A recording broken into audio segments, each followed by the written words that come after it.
Hi guys! Papasyal ko lang kayo dito sa bagong bahay guys. Teka lang guys, bubuksan natin ilaw para medyo maganda yung paningin nyo guys.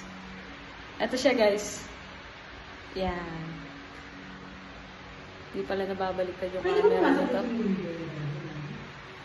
Duro. Yan guys oh. Ang ganda guys, diba?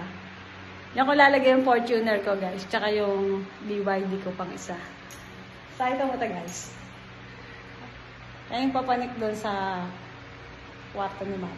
Hindi ko pala kwarto. Kwarto pala ni ma'am. Ito guys. Iba nyo pa guys. So ito guys oh. Ito yung binili kong rep guys. Sakto doon yan guys oh. Tignan yan.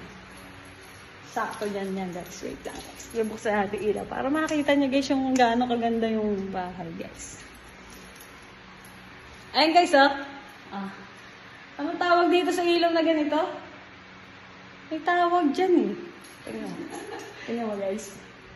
Etong the best guys. Lagayan ng foods guys. Marami akong bibiling stick. O dito ko lalagay lang.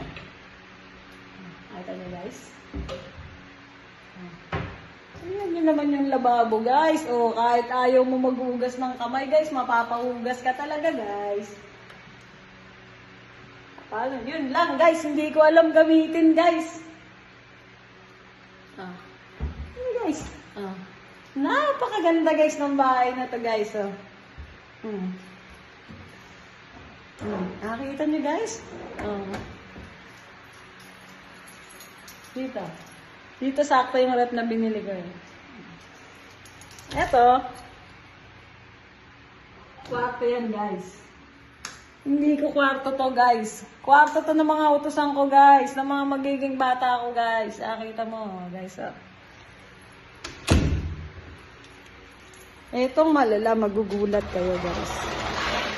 Dirty kitchen to guys. Dirty. Pero tingnan mo, clean na clean. Oh. Clean yan guys buti pa to may gripo. Alam kong gamitin Yung isa di pindot. Hindi man lang tinuro ni sir kung paano gamitin to. Tala.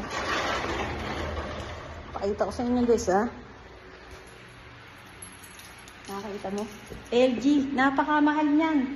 Saka to 65